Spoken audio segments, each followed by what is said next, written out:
बेनीपट्टी के जस्ट उत्तर में 2 किलोमीटर हटके एक जगह है मोहम्मदपुर पुल पर जब मैं पहुंचा ना सर, उस दिन 29 जनवरी को काफ़ी धुनी था, काफ़ी धुनी।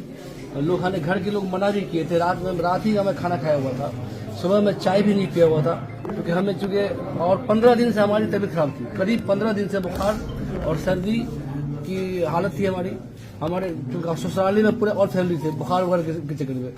तो हम उस दिन अचानक क्या तमन्ना हुई हमारी, हम तो मेरी किस्मत में क्या लिखा हुआ था वो तो अल्लाह को मालूम है। तो मैं निकला उस दिन मोहम्मदपुर पुल पे आया तो मैं समझा कि लोग भरे हुए हैं, है नहीं। तो मैं लोग को देख करके मैं समझ नहीं पाया कि पुलिस यहाँ खड़ी है। तो जब आगे आवाज सुना, जब आगे मैं गाड़ी 25-30 की स्पीड में गाड़ी चल रही थी, तो मैं आवाज सुना तो गाड़ी आगे बढ़ के रोका। जैसे आगे बढ़ के रोका तो हम आए गाड़ी पर, एक लाठी लगी कि साले भोसड़ी वाले तुमको कहाँ रोकने के लिए यहाँ पर, तो आगे बढ़ा दिया। तो मैं कहा सर क्यों मार रहे हैं हमारी गाड़ी पर, क्यों मार रहे हैं हमारी गाड़ी पर, ऐसा क्यों कहा। तो मेरे गाल पर वो तमाचा मारा, इमरान भाई मैं आपको अपना भैया मानता हूँ, ठीक है, बहुत कस के मारा। और जब उस रोड पर एक आलिम जो 20 साल से मस्जिद में रहता हो और 20 साल से हमारे कितने शागिर्द हैं मुझे पता नहीं है, कई मौलाना मेरे शागिर्द हैं, कई डॉक्टर मेरे शागिर्द हैं, मुझे वो मारा कसम अल्लाह, मुझे वो दिन अभी भूल नहीं पाएंगे हम। हाँ चलिए कोई बात नहीं, बोले ना, बात कीजिए, बताइए अपनी बात। डीएसपी प्रशिक्षु, जी डीएसपी प्रशिक्षु, वो मतलब उसके बाद नाम बता दीजिए डीएसपी का। गौरव कुमार। उसके बाद मुझे मतलब ये लोग मार पीट करके ये लोग अपने गाड़ी में, जो पुलिस की गाड़ी उसमें डाल दिया।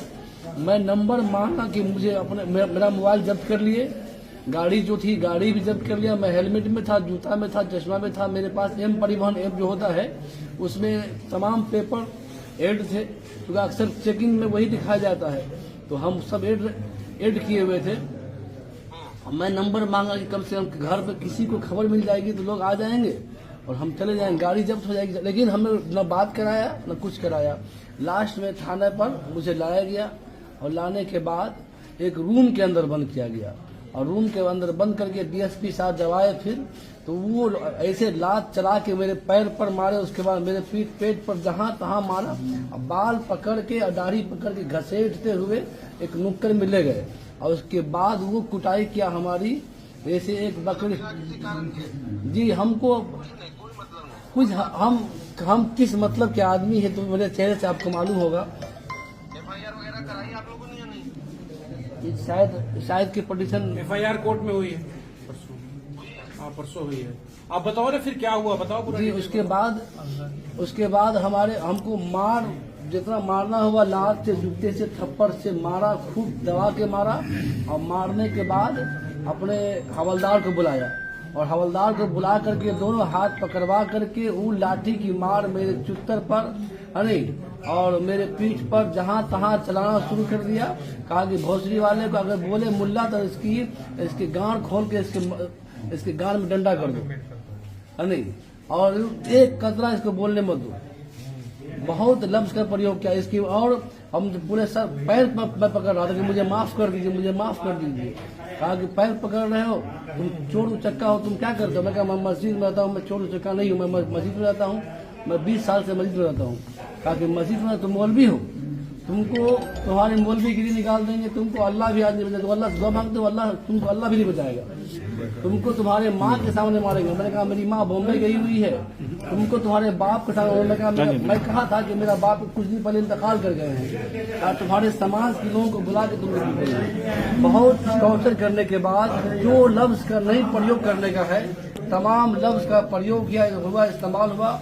इतनी दर्द मेरे दिल में उस दिलवा, मैं समझा कि लगता है मेरी दुनिया में आज कोई नहीं है। मैं बेनीपट्टी में, अतराफ में सब लोग मुझे जानते हैं। जिन लोगों ने मुझे सुना, सबके आंख से आंसू अभी भी जारी है, क्योंकि मेरे जैसा आदमी चांद भाई को जान पता है कि मैं ऐसा आदमी हूँ। और उसके बाद एक कतरा मैं रात का खाया हुआ, एक कतरा पानी भी नहीं दिया गया, न मेरे घर वाले को कहा गया।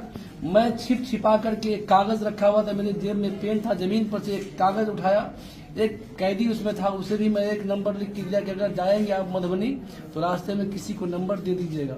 और उसके बाद साथ में एक नंबर में अपने पर्ची पर किसी अनजान व्यक्ति को, मैं उसको अभी तक जानता नहीं हूँ, उसको मैं पानी लेने आया, कई लोग आए तो कोई मेरे पास आए नहीं, और एक आदमी मेरे करीब आया, पानी भी दिया और उसके बाद उस पर नंबर लिख के दिया, कहा कि इस पर मेरे घर पे खड़ी खबर कर दीजिए कि मैं थाना में बंद हूँ, मेरा नाम मोहम्मद फिरोज है।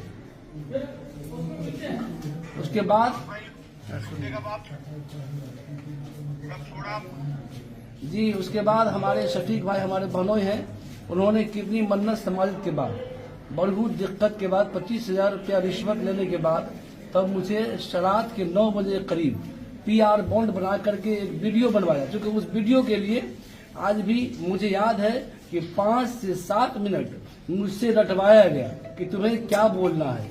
DSP साहब बहुत गुस्से में है, बहुत गुस्से में है, मुझसे रटवाया गया और रटवा करके मुझे DSP साहब बुलाए ऑफिस में और कहा कि जो रट कराए हो वो बोलो, और वीडियो बनाया गया और मेरी ही राइटिंग पर, चूंकि हम तो डरे हुए थे, हमको डर इतना सताया हुआ था कि हमको अगर मुर्गा बनने के लिए होता अगर तो मुर्गा बन जाते। और उसके बाद एक मजबूर हमसे लिखवाया कि मैं मोहम्मद फिरोज पिता PR बॉन्ड में लिखवाया गया। हमको मेरा दिमागी संतुलन उस दिन खराब था और लोग पुलिस वाले आते सब कहते इस मौलवी से पूछो तो पुलिस का मतलब क्या होता है, हम तो कुछ बोलते बोलो ग्रैंडफादर, पुलिस का मतलब क्या होता है, बोलो ग्रैंडफादर, पुलिस का मतलब क्या होता है, बोलो ग्रैंडफादर। जब तक मैं रहा अंदर में सारे लोग आते रहे पुलिस वाले सब, और नहीं बोलने पर मेरे गाल पर थप्पड़ लगाते रहे। और जी भाई, पनोरमा ग्रुप, जो सोचता है वो करता है।